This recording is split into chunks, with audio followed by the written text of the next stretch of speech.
Assalamualaikum warahmatullahi wabarakatuh. Sebelumnya, semoga yang like dan subscribe Allah kasih rezeki berlimpah bisa pergi haji dan umroh sekeluarga. Memang cantik batu manikam diberi seorang teman. Dari bunyi sambutan salam, sepertinya jamaah belum sarapan. Apa kabar Bapak Ibu semua? Saya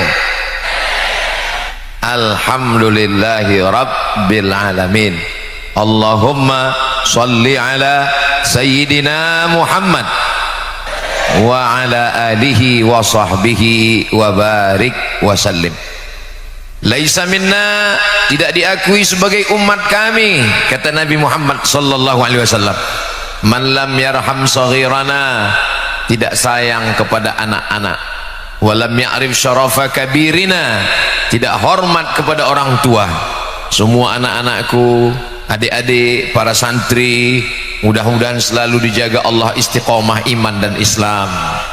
Para alim, para ulama kita, sahibul fadilah Raden Kiai Haji Hasbullah beserta seluruh keluarga besar Pondok Pesantren Darul Ulum Banyuanyar, para alim, para ulama, hadratul muhtaramin wal mukarramin yang tak dapat saya sebutkan satu persatu. Saya juga didampingi oleh Kiai Haji Dr. Ahmad Fauzi Tijani, pimpinan Pondok Pesantren Al-Amin Perenduan. Tak dapat saya sebutkan satu persatu, tidak menghormati rasa ta'zim dan hormat saya. Saya tidak sebutkan bukan karena saya tidak hormat, tapi karena saya tidak ingat. Insyaallah semua yang berhadir ini dimuliakan Allah Subhanahu wa taala. Karramna bani Adam, kami muliakan anak cucu keturunan Adam. Dimuliakan bukan karena asal penciptaannya, karena dia dari tanah. Dimuliakan bukan karena kemana kembalinya, karena kembali ke tanah.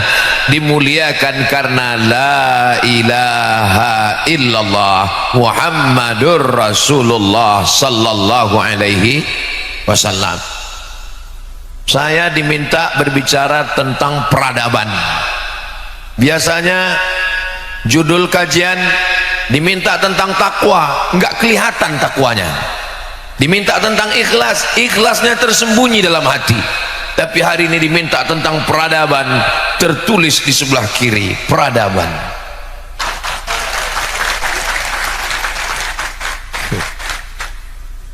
Ustadz Somad punya banyak teman, temannya dari Indragiri. Kenapa Ustadz Somad letak sorban di sebelah kanan? Supaya kelihatan tulisan di sebelah kiri. Mohon maaf, Ustadz Abdul Somad ini kurang adab, kurang akhlak. Bagaimana sopan santun, tata kerama? Kenapa berdiri di depan kiai? Saya sudah mohon izin, kata kiai, silakan. Kenapa Ustadz membelakangi mereka? Saya juga sudah mohon izin, saya angkat 10 jari. Mereka semuanya diam. As-sukutu alamatur ridho. Itu kan hadis untuk perempuan Ustadz, untuk nikah. Mungkin bisa juga kita bawa untuk izin saya hari ini. Ini perlu saya jelaskan, karena ini nanti direkam, orang akan melihat, di komen di YouTube. Ini Ustadz Somad membelakangi kiai di depan para alim, para ulama. Kenapa dia berdiri? Jamaah bisa menjelaskan supaya apa? Jangan ada dusta di antara kita. Allahumma salli ala sayyidina Muhammad wa ala alihi wa sahbihi wa barik wa sallim. Tema kita, saya sebetulnya mau ngelihat foto saya di belakang. Merawat persatuan umat menuju perubahan dan peradaban bangsa yang maju. Pertama, persatuan. Kalau melihat perbedaan, jelas banyak sekali beda. Saya dengan kiai dari atas sampai bawah beda. Saya pecinya hitam, beliau peci putih. Saya pakai kain sarung, beliau pakai jubah. Kalau antara yang pakai sarung dengan yang pakai jubah kelahi, yang ketawa yang nggak pakai celana. Tapi kalau dilihat persamaan, kalau mau jaga kesatuan, lihatlah apa persamaan di antara kita. Apa persamaannya? Sama-sama menutup aurat. tadi ketika sampai, nggak ada kiai mempermasalahkan saya, nggak ada beliau mengatakan, Ustaz Abdul Somad kenapa datang kemari pakai peci hitam, nggak ada beliau permasalahkan. Kenapa? Karena di peci hitamnya tertulis Banyuanyar. Nggak ada beliau permasalahkan saya pakai kain sarung. Kenapa? Kain sarungnya juga sudah dikasih warna hijau, lupa makainya. Saudara yang dimuliakan Allah Subhanahu wa taala, cobalah kita melihat beberapa titik-titik persamaan di antara kita. Ada seorang ulama yang ahli hadis. Siapa dia? Imam Malik bin Anas. Meninggal tahun 179 Hijrah.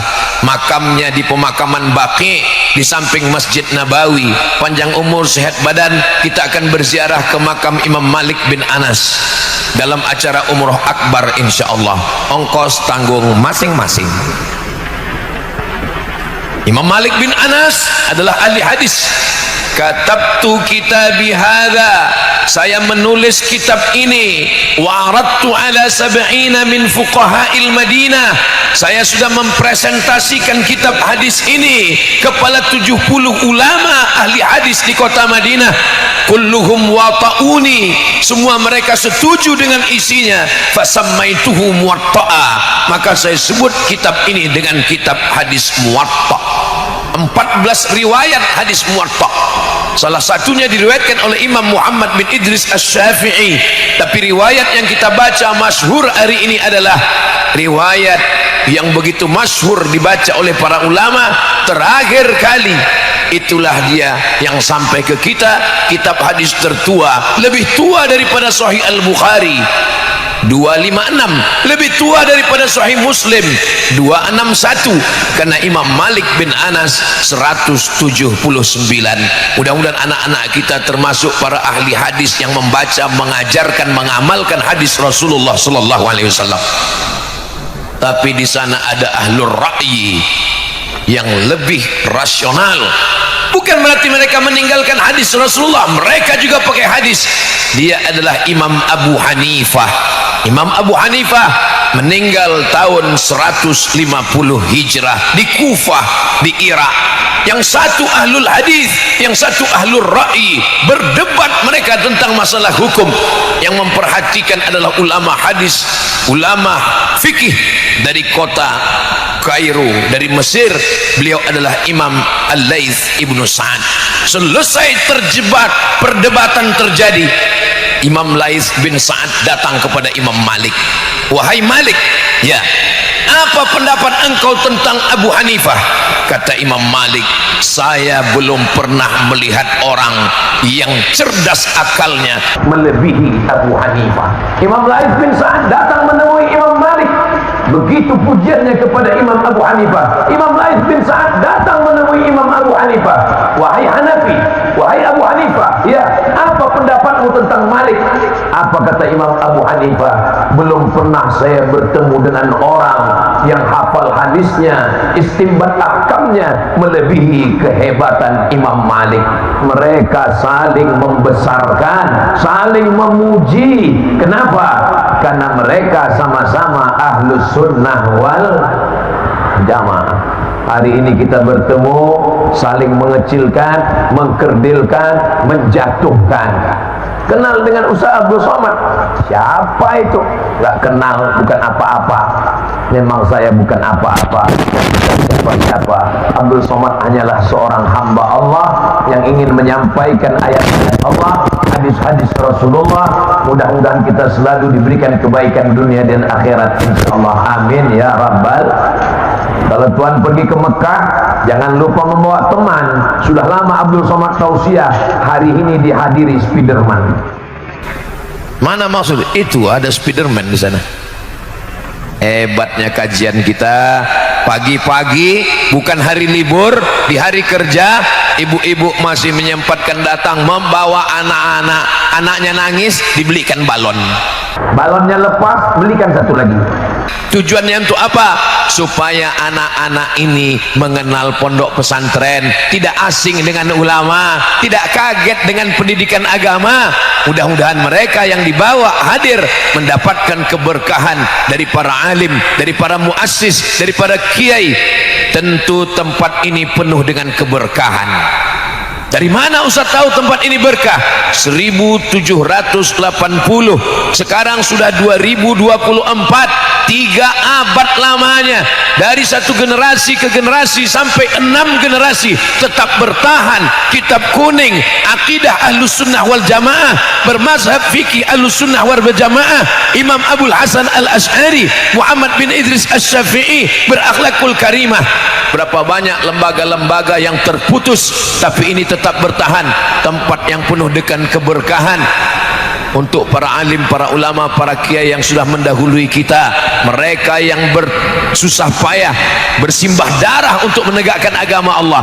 Kita tak dapat membalas kebaikan mereka. Untuk mereka semuanya, Al-Fatihah. A'udzubillahi minasyaitonir rajim. Bismillahirrahmanirrahim. Alhamdulillahi rabbil alamin. Arrahmanir rahim. Maliki yaumiddin. Iyyaka na'budu wa iyyaka nasta'in. Ihdinas siratal mustaqim. Siratal ladzina an'amta 'alaihim ghairil maghdubi 'alaihim waladdallin. Amin.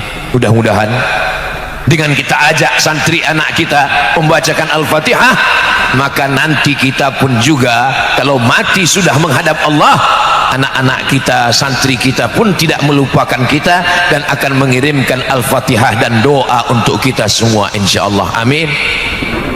Anak-anak yang tadi melambaikan tangan, anak-anak yang mengambil foto dan gambar, fotonya mereka cetak, nanti sampai masanya anaknya, istrinya akan bertanya, ayah, ini foto ayah di mana? Ini foto di pondok pesantren Darul Ulum Banyuanyar. Waktu itu acara apa? Acara pengajian tabligh akbar. Siapa yang ceramah? Almarhum Abdul Somad. Semua tinggal kenangan.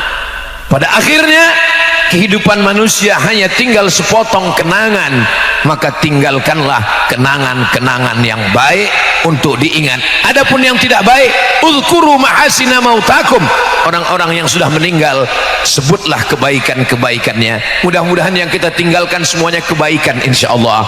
Adapun yang tidak baik dilupakan oleh sejarah. Amin ya rabbal alamin. Ibu, bapak yang merasa kurang sehat, pusing kepala, jangan cemas, ambulan sudah siap.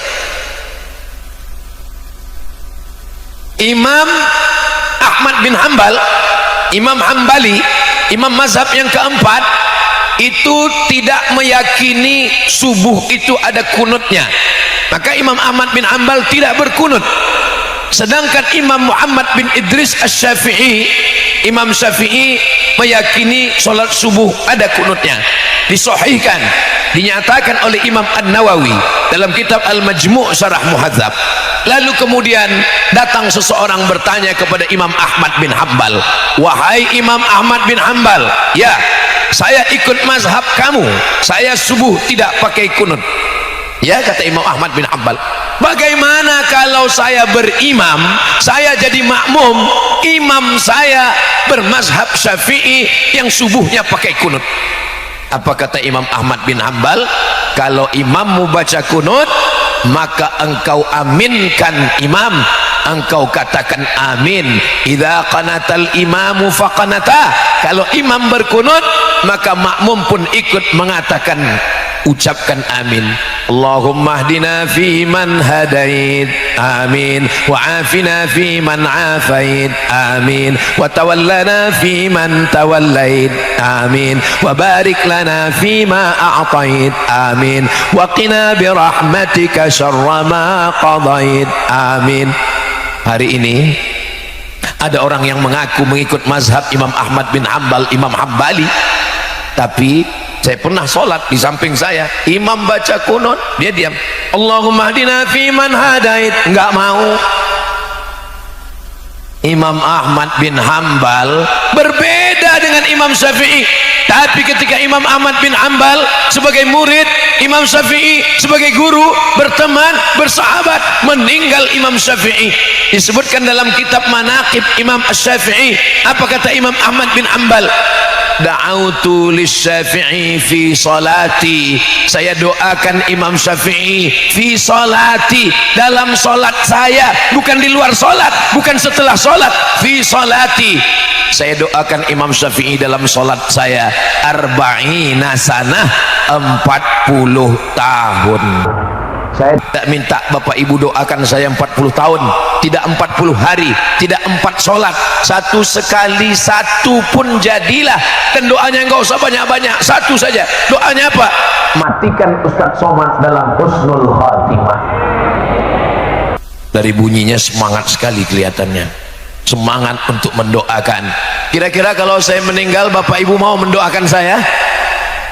Alhamdulillah. Ingat, al-wa'du dain, janji adalah hutang. Saudaraku yang dimuliakan Allah Subhanahu wa taala, walaupun kita berbeda, maka kita tetap ada persamaan-persamaan. Ini orang tidak seagama dengan kita. Wala ana abidum ma abattum wala antum abiduna ma a'budu lakum dinukum. Jangan ajarkan orang Pulau Madura tentang persatuan. Saya dulu sebelum datang ke Pulau Madura menduga Pulau Madura ini mayoritasnya muslim, orangnya amat sangat fanatik tentang Islam. Ini pasti tempat ini tidak ada ibadah lain. Tapi begitu saya sampai ke Pulau Madura, tempat-tempat ibadah tetap ada, tidak dihancurkan. Dulu bayangan saya sebelum menyeberang ke Pulau Madura, bayangan saya tempat ibadah yang bukan Islam itu sudah hancur semua, kena celurit. Tapi ternyata tidak ada yang terganggu. Wa ma arsalnaka illa rahmatan lil alamin. Kalaupun mereka mengajak kepada Islam, ud'u ila sabili rabbik, ajak mereka ke jalan Allah. Dengan apa? Bil hikmah. Dengan apa? Wal mau'izatil hasanah. Kalaupun mesti berdebat, wajadilhum, debatlah, tapi debatnya dengan cara yang santun. Billati hiya ahsan. Karena akhir ayat itu ditutup, inna rabbaka huwa a'lamu biman dhalla an sabilih wa huwa a'lamu bil muhtadin. Krisis kita sekarang adalah krisis persatuan. Kira-kira yang saya sampaikan betul atau enggak betul? Dari bunyinya seperti enggak yakin. Persatuan kita sedang tercabik-cabik. Kenapa kita tidak bisa bersatu? Karena kita tidak kenal. Tak kenal maka tak sayang, tak sayang maka tak ngutang. Maka kita mesti kenal dulu. Saya tahu ini jamaah banyak yang sudah kenal dengan Ustaz Abdul Somad walaupun tidak pernah bertemu. Kami tahu Ustaz Somad sudah lama kenal. Kenalnya di mana? Di channel Ustaz Abdul Somad. Ustadz Abdul Somad Official. Subscribe, like, share, and comment. Hari ini kami cuma mau ngelihat apakah Ustadz Somad yang kami kenal suaranya, kami tahu ceramahnya itu sama enggak wajahnya dengan yang di Baleho. Ternyata di Baleho lebih putih. Ada seorang kolumnis koran Ahram di Kairo, Mesir, namanya Anis Mansur. Anis Mansur menulis 3 pertanyaan. Hal araftahu? Apakah kamu kenal dengan dia? Naam, ana araftuhu. Saya kenal dengan dia. Hal iltaqaita bihi? Apakah kamu sudah bertemu dengan dia? Lam altaqi bihi. Idzan lam araf. Idzan lam ta'rifu. Saya belum pernah ketemu. Kalau belum pernah ketemu berarti kamu belum kenal. Kita sudah ketemu atau belum? Sudah di alam gaib. Baru hari ini di alam nyata. Hal araftahu? Hal apakah kamu kenal dengan dia? Naam, araftuhu, saya kenal dengan dia.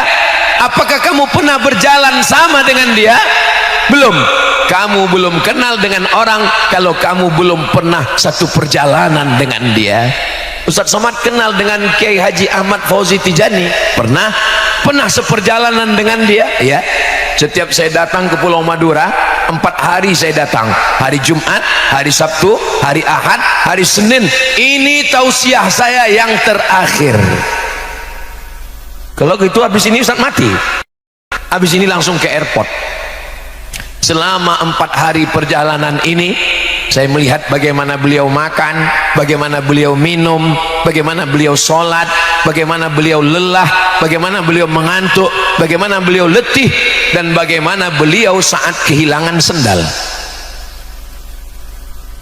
Banyak orang yang ketika kita bertemu orangnya ta'zim, orangnya tawadhu, orangnya sabar, tapi begitu sendalnya hilang ngamuk. Tapi Kiai Ahmad Fauzi Tijani begitu dikatakan sendalnya hilang, dia beliau tenang. Kenapa?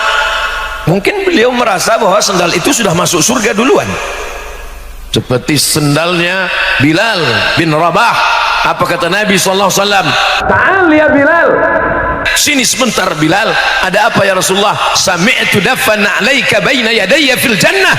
Saya mendengar suara gesekan sendalmu di surga. Sehebat-hebatnya Abdul Somad. Kok hebat? Abdul Somad statusmu STJ, status tak jelas. Tapi Bilal bin Rabah, walaupun dia berkulit hitam, walaupun dia budak hamba sahaya, sendalnya lebih dulu masuk surga daripada engkau Abdul Somad. Apa pembahasan kita tadi? Kok ke sendal perginya? Saudara yang dimuliakan Allah Subhanahu wa taala, maka kita saling mengenal, bersilaturahim. Mungkin orang yang belum pernah ketemu dengan Ustaz Somad hanya nonton videonya saja. Apa kata mereka? Ustaz Somad itu orangnya keras, Ustaz Somad itu orangnya kasar, ngomongnya melambung. Ustaz Somad itu bukan keras, suaranya yang nyaring. Suaranya pun nggak terlalu nyaring, tapi karena sound systemnya mantap. Saudara yang dimuliakan Allah Subhanahu wa taala, saya menduga hari Jumat, hari Sabtu, hari Ahad, hari Senin, hari terakhir, tausiah terakhir, saya menduga di tausiah terakhir ini saya sudah tidak bisa lagi bersuara menggelegar. Saya mau bicara yang santai-santai saja. Jamaah sekalian, mari kita menjaga peradaban, mari kita jaga persatuan. Tapi rupanya ketika bertemu dengan jamaah yang bersemangat, kita pun jadi juga ikut bersemangat. Kenapa suara Ustadz masih menggelegar? Kenapa suara Ustadz masih nyaring? Banyak alasan. Pertama, peci baru. Yang kedua, baju baru. Yang ketiga, tadi dikasih kiai makanan penuh meja itu. Pangkingkan penuhnya, bingung saya mau makan apa. Saya cari makanan yang tidak terlalu lama mengunyahnya, pakai kuah kanan kiri gul. Masya Allah, tabarakallah. Man ahsana ilaikum, siapa yang berbuat baik kepada kamu, fakafi'uhu, balaslah. Fa illam tajidu, kalau kamu belum mampu membalasnya, fad'u lahu, doakanlah. Semoga kiai panjang umur, murah rezeki. Semoga pondok ini terus dari generasi ke generasi tetap dijaga Allah sampai hari kiamat. Ini menjadi bentengnya Pulau Madura, bentengnya Ahlus Sunnah wal Jamaah. Persatuan umat Islam ini bukan lemah. Kenapa kita bisa dijajah Belanda? Kenapa kita bisa dijajah Jepang? Jepang tidak kuat, Belanda tidak hebat. Coba perhatikan peta Eropa.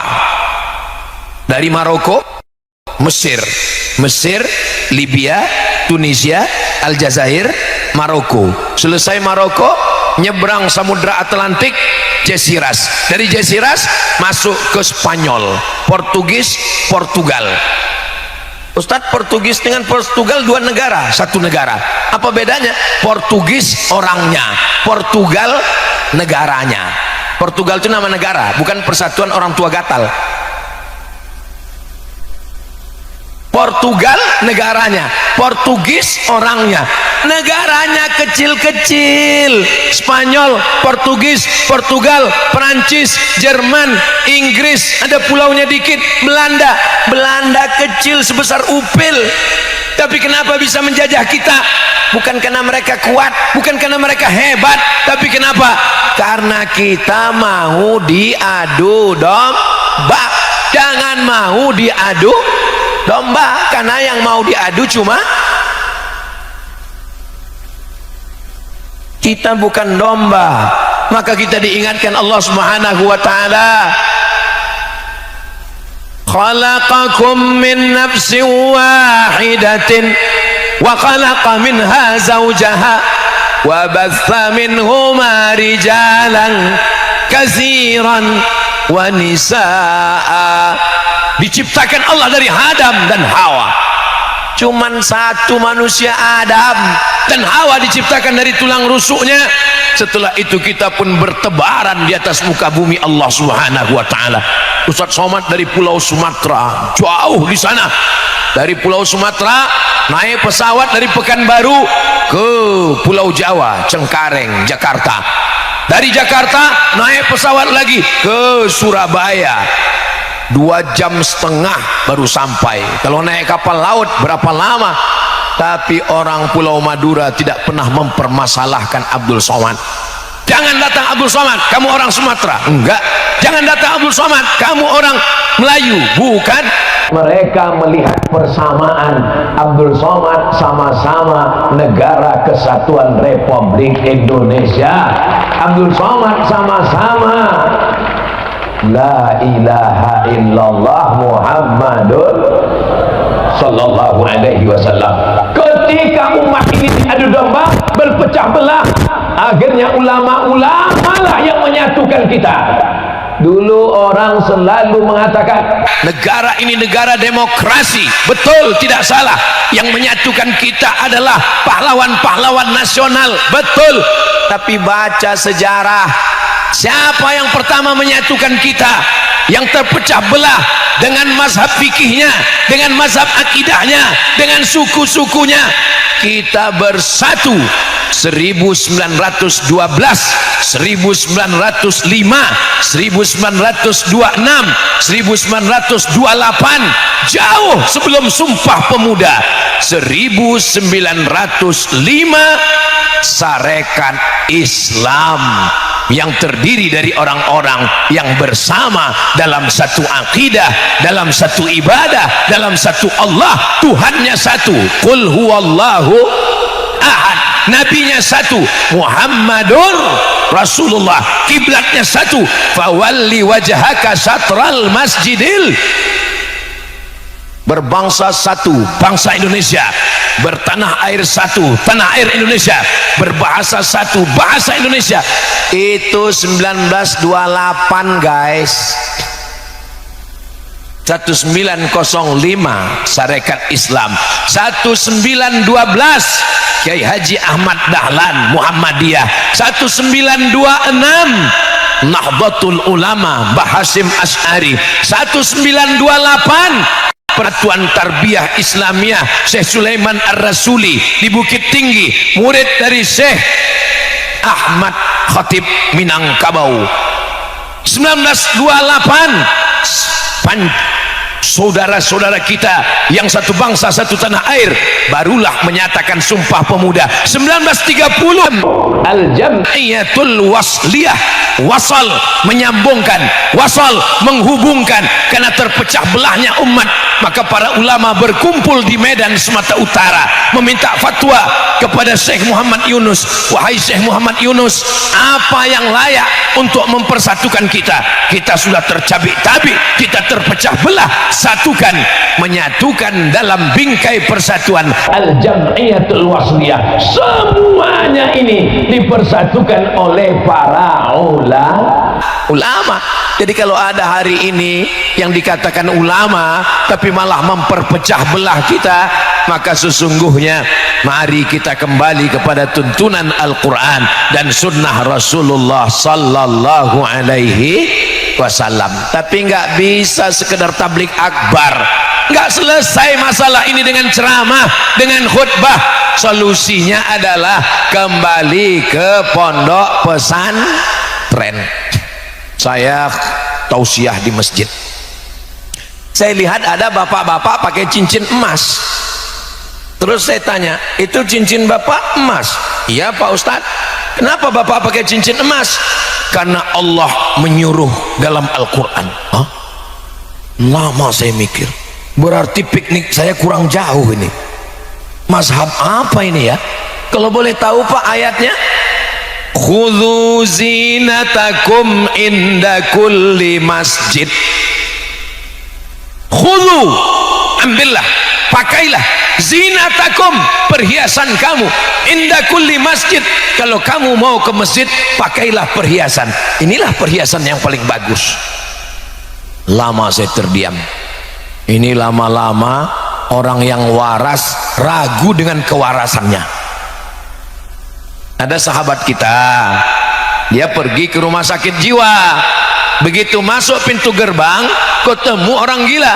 Orang gila di pintu gerbang itu nanya, sudah lama gila? Saya waras, kamu yang gila. Masuk ke dalam, di tengah tanah lapang, orang gila lagi duduk ngumpul, tepuk tangan. Orang gila, orang gila, saya yang waras, kalian yang gila. Masuk lagi ke dalam, di dekat kantor direktur rumah sakit, ketemu satu orang gila. Nanya, sudah lama gila? Lama-lama kata sahabat kita ini, saking banyaknya orang gila, orang waras ragu dengan kewarasannya. Seandainya semua orang mengatakan, kamu kalau mau ke masjid bawa perhiasan, kalau mau ke masjid bawa perhiasan, kalau mau ke masjid bawa perhiasan, ayatnya jelas, khudzu zinatakum inda kulli masjid. Orang yang awam pun akan terikut. Siapa yang mengerti tentang ayat ini? Yang ngerti adalah santri pondok pesantren.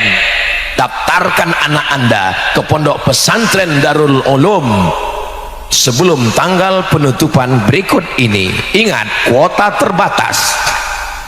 Saudaraku yang dimuliakan Allah, saya tidak pernah diminta untuk buat endorse, saya tidak pernah dibisik-bisiki untuk buat pengumuman.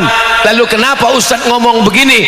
Supaya bapak ibu yang memasukkan anaknya, anaknya jadi para alim ulama, anaknya menjadi ahli fikih, dan ketika nanti anaknya masuk surga, anaknya pasti nanya, Ustadz Somad mana?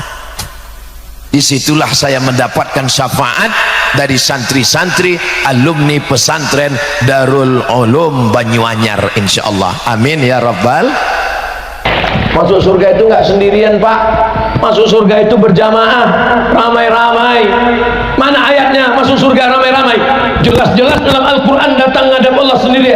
Walaqad ji'tumuna furada, kamu datang menghadap kami furada, sendirian. Ayat ini cerita tentang kamu datang menghadap kami sendirian, bukan ayat berangkat haji pakai visa furoda. Kama khalaqnakum awwala marrah, sebagaimana dulu kami ciptakan kamu sendirian, kamu pun akan menghadap kami mati sendirian.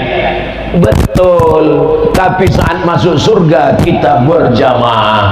Wasiqal ladzina taqaw ilal jannati zumara, mereka masuk surga digiring, dibawa zumara, berjamaah. Dan di antara jamaah yang akan masuk surga itu adalah jamaah peradaban.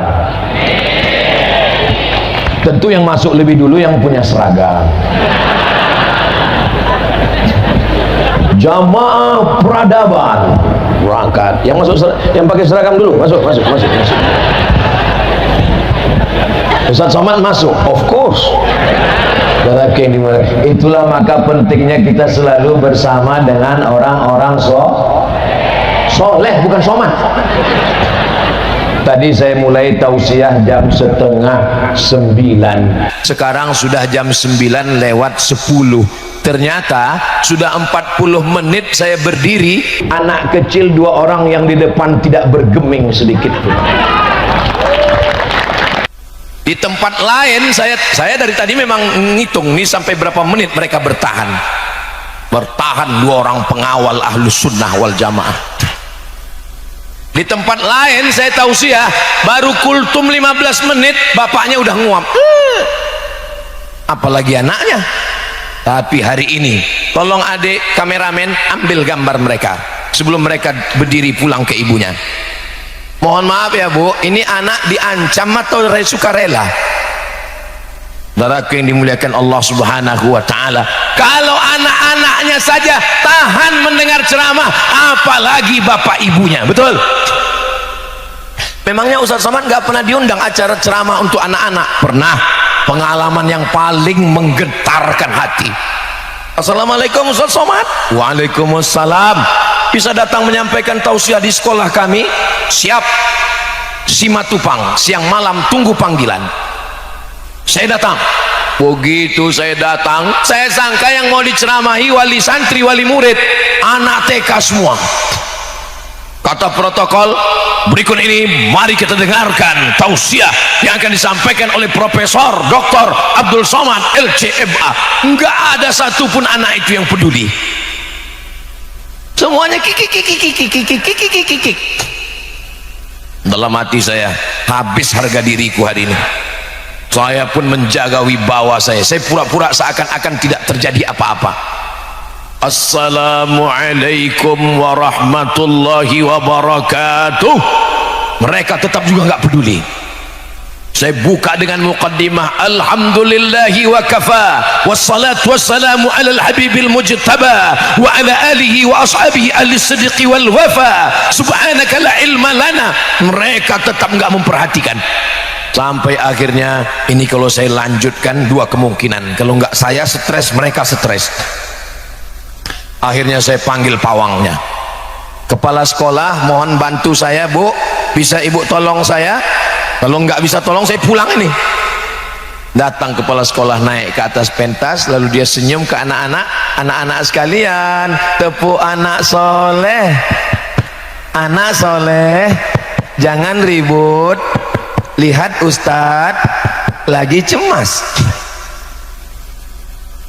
Begitu ibunya tepuk tangan, anaknya tenang. Dalam hati saya, ternyata semudah itu ya. Kalau tahu gitu saya tepuk dari tadi. Tapi di Banyuanyar, anak-anak yang dididik sudah terbiasa mendengarkan tausiah. Mereka tidak bersembunyi di belakang, mereka tidak berada di tengah ibunya, mereka tampil ke depan. Inilah calon pemimpin masa depan. Allahu Akbar. Kira-kira bapak dulu waktu masih kecil sebesar ini apakah seberani ini? Belum tentu. Kenapa mereka bisa seberani ini? Karena mereka mendapatkan doa barokah dari para kiai, para alim, para ulama. Mereka sudah terbiasa. Saya pernah ke satu daerah, diundang makan di rumah jamaah, sampai di dalam orang tuanya minta doa, Ustaz tolong doakan anak saya. Takut. Dalam hati saya sangka saya setan. Saudara yang dimuliakan Allah Subhanahu wa taala, masukkan anak ke pondok pesantren. Tapi katanya kita disuruh bawa perhiasan kalau mau pergi ke masjid. Lihat dulu asbabun nuzul ayat itu. Ayat itu cerita tentang apa? Dulu mereka tawaf di samping Ka'bah, uryanun taliq. Mohon maaf beribu maaf, dalam keadaan oryan, telanjang bulat, nggak pakai baju. Mohon maaf, tidak layak saya berkata di depan kiai. Turun ayat khudhu zinatakum, maknanya ambil perhiasan. Pakaian kamu, pakai pakaian inda kulli masjid. Ketika kamu masuk Masjidil Haram mau tawaf, pakai pakaian, bukan tanpa pakaian. Itu nggak ada dalam terjemah depak Kementerian Agama, itu ada dalam kitab tafsir. Masalahnya tafsir berbahasa Arab. Yang paling kecil tafsir mufradat Al-Quran berbahasa Arab. Tafsir Jalaluddin Al-Ma'alli, Jalaluddin As-Suyuti berbahasa Arab. Tafsir Abul Fida Ismail Ibnu Katsir berbahasa Arab. Tafsir Al-Quranil Azim, tafsir Mafatihul Ghaib Fakhruddin Ar-Razi berbahasa Arab. Dan pintu masuk ke bahasa Arab, nahwu, sharaf, balaghah, ma'ani, bayan, itu hanya dipelajari di pondok pesantren. Maka yang sudah memasukkan anaknya ke pondok pesantren, alhamdulillah. Yang belum memasukkan anaknya ke pesantren, insya Allah. Yang sudah saya kasih tahu enggak juga mau masukkan anak ke pesantren,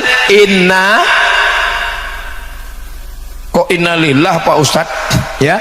Fitnah akhir zaman hari ini luar biasa. Pondok pesantren memberikan kunci-kunci ke anak kita. Kalau sudah dapat kuncinya, dia tahu mana orang sesat, mana orang salah. Sekarang di internet semuanya muncul. Dulu ini pakar nahu, ini pakar sorob, ini pakar bahasa Arab, ini pakar balaghah. Sekarang muncul ini pakar bahasa semut. Aneh-aneh zaman ini sekarang. Maka kalau anak kita tidak dipersenjatai dengan ilmu-ilmu agama, mudah dia disesatkan.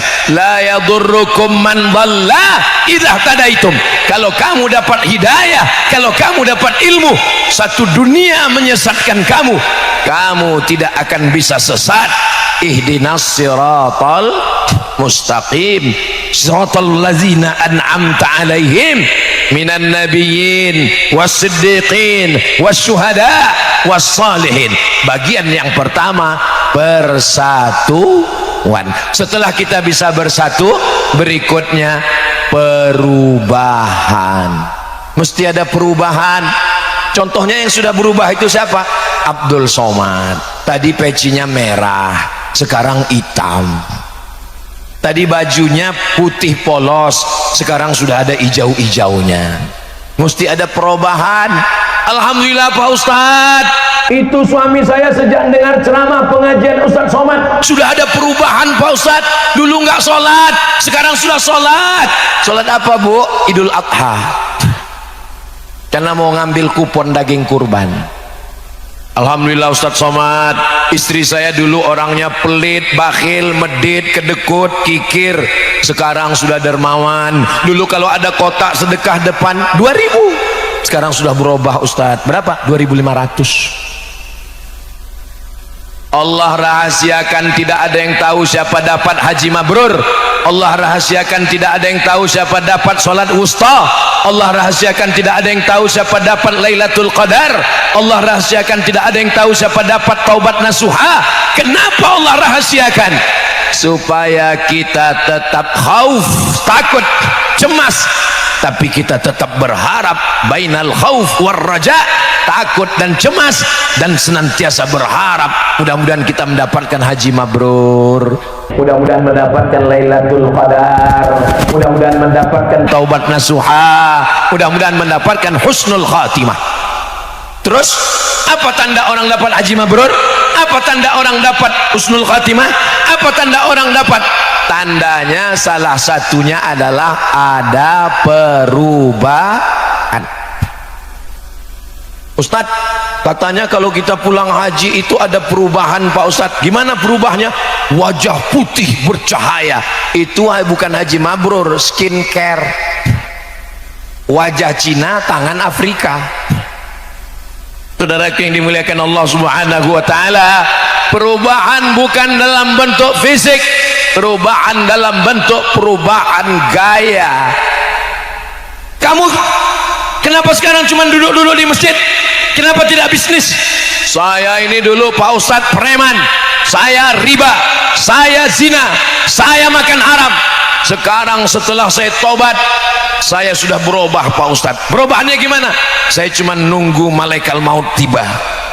Itu bukan perubahan, itu kemunduran. Khiyarukum fil jahiliyah, khiyarukum fil Islam. Yang dulu saat jahiliyahnya panglima perang, setelah Islam dia tetap menjadi panglima perang. Siapa dia? Khalid ibnul Walid. Siapa yang menghantam Nabi waktu perang Uhud? Khalid bin Walid menyerang dari belakang, menghantam, membunuh sahabat Nabi. Tapi setelah dia berislam, dia tidak berhenti. Dia tidak hanya menunggu malaikat maut mati di masjid, dia tetap menjadi panglima perang.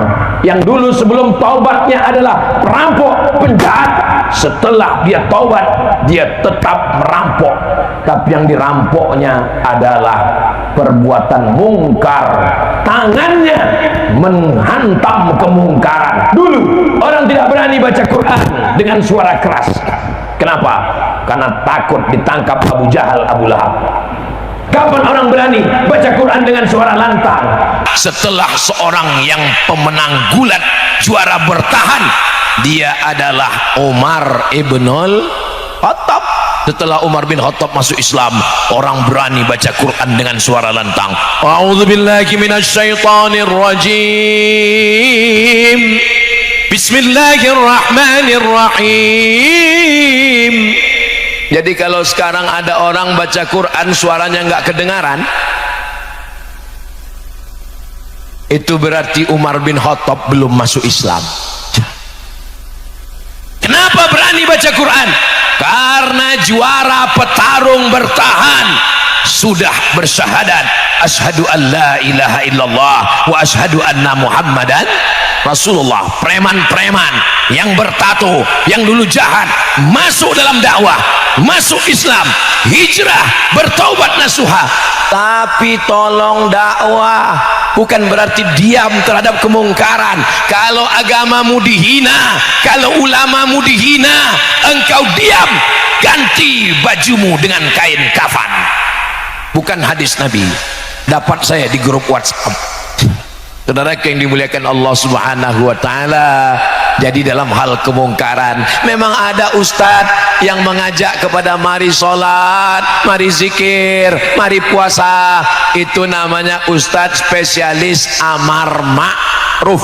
Tapi jangan lupa, seperti uang punya dua sisi. Satu sisi bukan uang namanya, itu namanya uang mainan, uang contoh. Uang yang asli dua mata, dua sisi. Sisi amar ma'ruf nahi mungkar. Mungkar nggak bisa. Jangan judi ya, jangan zina ya, nggak bisa. Nabi Muhammad itu bertutur kata lembut, dia nggak pernah marah-marah. Kapan Nabi ada kalanya matanya merah, suaranya menggelegar? Ketika kapan? Ketika ayat-ayat Allah dihinakan, bahkan dibacakan kunut nazilah 1 bulan. Allahumma al'an rel, Allahumma al'an zakwan, Allahumma al'an usayyah, laknatlah mereka ya Allah. Kapan Nabi minta laknat? Ketika para da'i dibunuh, ketika para da'i dihinakan. Allah meminta, Nabi memohon kepada Allah Subhanahu wa ta'ala supaya dilaknatlah mereka.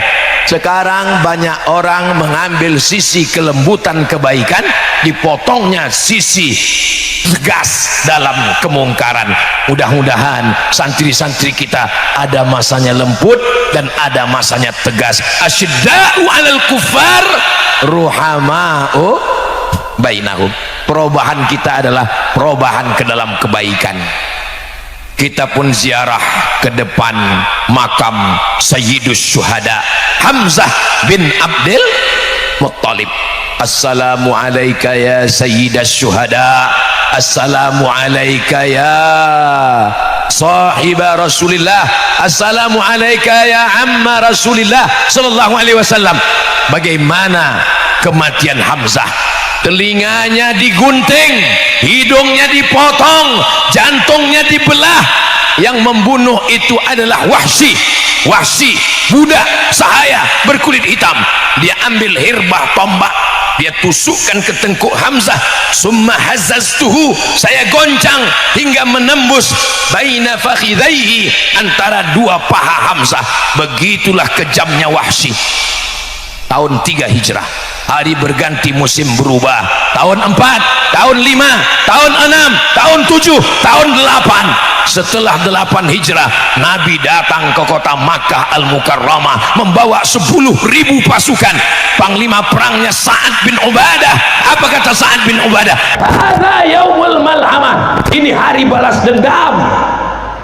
Kenapa Ustaz Somad berapi-api sekarang? Mungkin efek baju baru. Gimana rasanya pakai baju baru nih Ustaz Somad? Kalau tuan ke Pulau Buru, jangan lupa membawa kipas. Kalau mau tahu rasanya baju baru, rasanya sangat panas. Enggak, itu hanya sekedar iklan sejenak saja. Kita lanjutkan. Apa kata Sa'ad bin Ubadah? Hadza yaumul malhamah, ini hari balas dendam. Nabi memanggil Sa'ad. Ta'al ya Sa'ad, sini. Tadi kamu ngomong apa? Hadza yaumul malhamah, ini hari balas dendam. Dulu mereka menggunting telinga Hamzah, kita akan potong telinga mereka. Dulu mereka membelah jantung Hamzah, kita akan belah jantung mereka. Hadza yaumul marhamah, ini hari berkasih sayang. Dari lam ke ra, dari malhamah ke marhamah. Ketika Nabi sudah menghancurkan berhala patung-patung, ada yang terbuat dari besi, ada yang terbuat dari perak, ada yang terbuat dari emas, ada yang terbuat dari roti. 360 patung dihancurkan. Begitu kata Syekh Safiur Rahman Al-Mubarakfuri dalam kitab Ar-Rahiq Al-Maktum.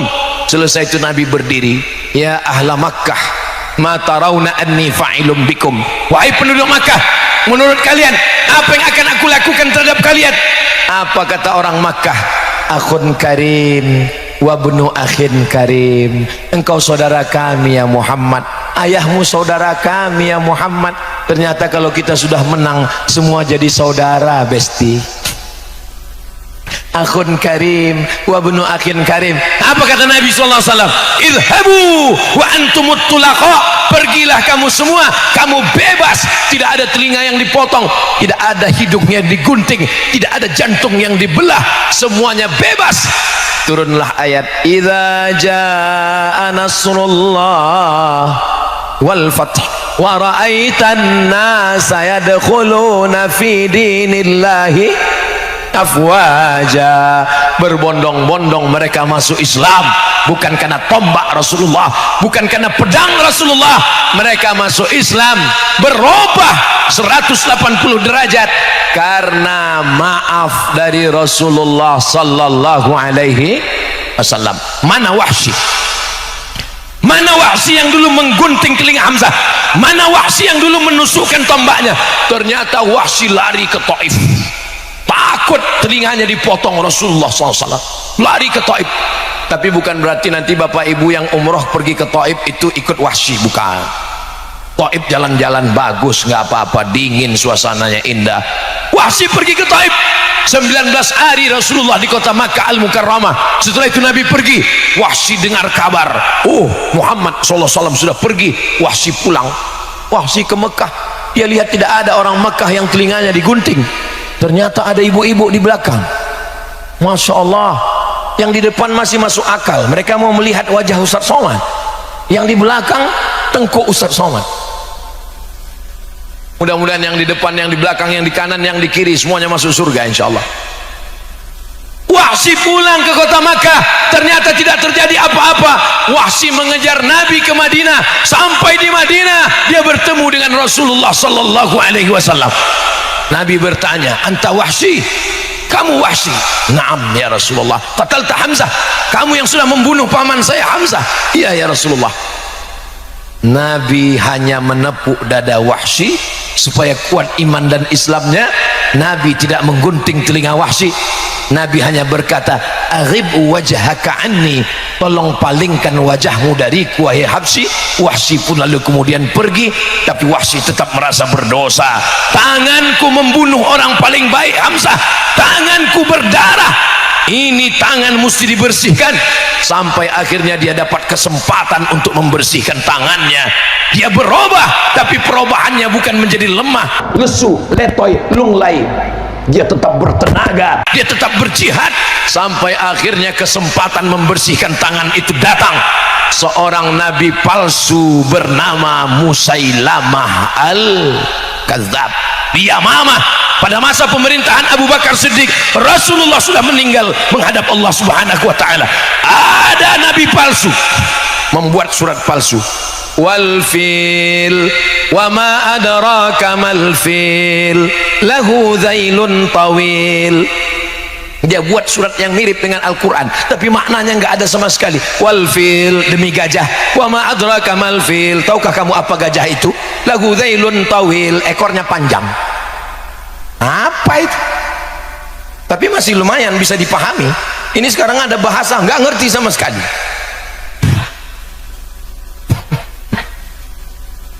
Lalu kata Nabi sallallahu alaihi wasallam, kalau kamu berubah, yang berubah itu imannya, tapi semangatnya tetap. Inilah kesempatan kata Wahsy.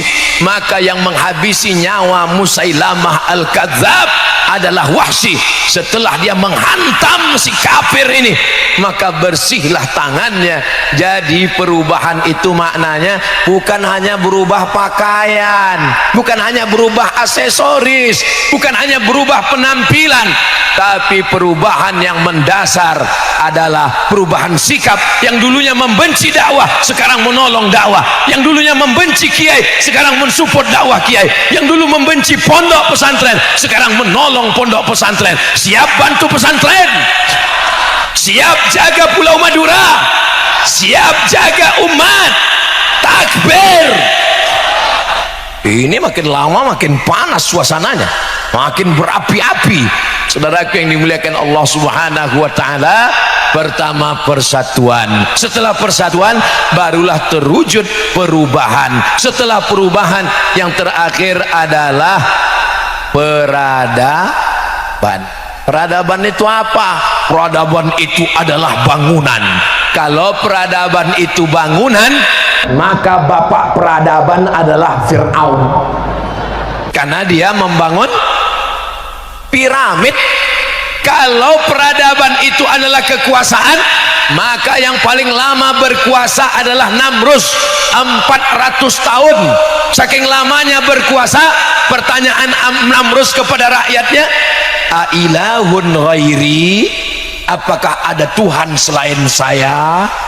Pemimpin kalau terlalu lama berkuasa, dia mulai nanya, ada Tuhan selain saya? Sudah menjadi Tuhan. Bagaimana Allah menghantam, menghancurkan Namrus? Namrus tidak mati disambar petir. Kalau Namrus mati disambar petir, indah beritanya. Namrus mati disambar geledek, kan keren beritanya. Tapi Namrus matinya bagaimana? Menghinakan. Namrus mati karena digigit nyamuk. Innallaha la yastahi an yadriba mathalan ma ba'udatan fama fawqaha. Nyamuk, makhluk yang kecil, remeh-temeh, hina. Mohon maaf kalau boleh saya bertanya, boleh saya bertanya ke bapak-bapak, ada di antara bapak yang punya ternak nyamuk? Enggak ada. Ternak ayam ada, ternak tuyul ada, ternak nyamuk enggak ada. Tapi Allah menghancurkan penguasa zalim dengan nyamuk. Datang nyamuk, wow, masuk ke dalam hidungnya, naik ke otaknya. Namrus memukul kepalanya, pukulkan ke dinding, enggak juga mati. Diambilnya mati hanya dengan seekor nyamuk. Allah kalau mau menghancurkan orang, tu'izzu man tasha wa tudhillu man tasha biyadikal khair, innama amruhu idza arada syai'an ayyakula lahu kun. Lalu kenapa ada Fir'aun, ada Namrus? Memang hidup ini begitu, saudaraku. Nanti kalau ada orang mengatakan, kamu baik, aku nggak baik, kamu bagus, aku nggak bagus, kenapa rezekiku lancar, kenapa kamu susah? Memang dunia ini begitu, saudaraku. Dulu ada Kabil, ada Habil, ada Musa, ada Fir'aun, ada Ibrahim, ada Namrus, ada Muhammad SAW, ada Abu Jahal, ada aku, ada kamu. Berpasang-pasangan. Saudaraku yang dimuliakan Allah Subhanahu wa taala, peradaban itu bukan hanya bangunan. Peradaban yang paling hebat adalah peradaban hasil ilmu pengetahuan. Mukjizat yang lain hilang. Mukjizat membelah Laut Merah hilang. Mana Laut Merah yang terbelah itu? Saya nanya ke teman saya, di mana Laut Merah yang terbelah? Abdul Somad, nanti kalau musim haji kamu pergi ke Mekah, naik kapal laut. Tahun 2000 saya naik kapal laut dari terusan Suez ke Jeddah. Di mana nanti ombaknya besar, disitulah tempat Laut Merah terbelah. Setelah pulang saya cerita sama dia, saya udah naik kapal laut. Di mana yang paling besar dari awal sampai akhir besar? Peradaban yu'il mauta biiznillah, yubri'ul akmaha wal abrasa, menyembuhkan orang kusta, menyembuhkan orang lumpuh. Tidak ada lagi wujudnya sekarang. Tapi peradaban yang sempurna adalah Iqra bismi rabbikal ladzi khalaq. Bapak meninggalkan kebun yang luas, tinggal. Ustaz kok tiba-tiba ingat kebun? Saya lihat ada kebun. Kau tinggalkan bangunan yang megah, tinggal. Rumah besar, tinggal. Mobil besar, tinggal. Bini besar, astagfirullah, tinggal. Yang kekal abadi mana? Matan al-Ajurrumiyah, Kawakib Durriyah, Al-Imriti, Alfiyah Ibnu Malik. Ini peradaban keilmuan pengetahuan.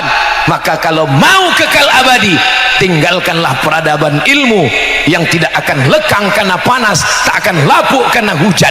Semuanya berubah, semuanya berubah. Pohon kayu berubah, bangunan berubah. Yang tidak berubah itu hubungan kita, sayang. Bapak nanti ngomong begitu sama ibu. Saudaraku yang dimuliakan Allah Subhanahu wa taala, peradaban Islam adalah peradaban akhlak. Inilah yang tidak akan pernah mati. Mudah-mudahan anak kita berakhlakul karimah.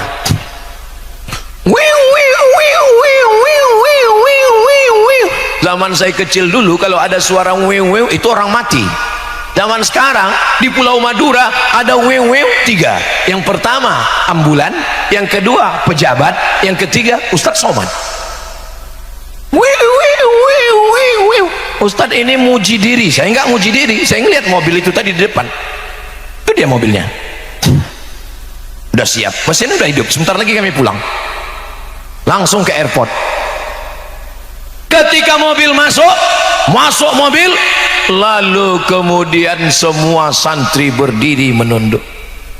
Cari peradaban itu di Amerika, cari peradaban itu di Eropa, cari peradaban apa dengan kebanggaan apa, rumah hebat mewah, tapi angka bunuh diri. Berapa banyak angka bunuh diri? Kenapa bunuh diri? Mereka di Eropa, di Jepang, di Korea bunuh diri tertinggi di dunia Amerika. Nomor 2 Eropa, nomor 3 Jepang. Orang Jepang hartanya banyak, duitnya banyak, rumahnya bagus, stres, depresi, ambil samurai, harakiri, mati. Orang Jepang putus asa dengan kehidupan. Orang Korea nggak mau menikah, nggak mau hamil, nggak mau punya anak kecil. Akhirnya apa? Ramai di tengah kesendirian, sendiri di tengah keramaian, mati di dalam rumah dalam keadaan sendirian. Tetangga pun nggak tahu peradaban apa. Tapi umat Islam, orang Barat makan pil tidur. Kenapa? Kena penyakit insomnia, nggak bisa tidur. Peradaban apa? Kita belum lagi ceramah baru ngelihat Ustadz Somad khutbah berapi-api di atas mimbar. Mari kita doakan saudara kita di Palestina. Jamaahnya di bawah. Selesai sholat nanya ke temannya, kayaknya Ustadz Somad itu aliran sesat, masa khutbahnya 1 kali. Ini Ustadz Somad nih kayaknya nyindir, ada yang tidur. Enggak, saya dari tadi ngelihat dari kanan ke kiri enggak ada satu jamaah pun yang tidur, semuanya tetap. Allahu Akbar. Saudara yang dimuliakan Allah Subhanahu wa taala, sepanjang Ustadz Somad tausiah belum pernah marah mempermalukan jamaah depan orang banyak. Kenapa tidur? Kenapa? Enggak pernah, belum pernah sekalipun. Coba dengarkan video saya, enggak pernah. Kenapa Ustadz enggak pernah marah dengan jamaah yang tertidur? Karena orang Barat begitu sulit mau tidur. Dia sudah tertidur berarti hatinya tenang, berarti kaji Ustadz Somad sudah masuk ke dalam lubuk hati yang paling dalam.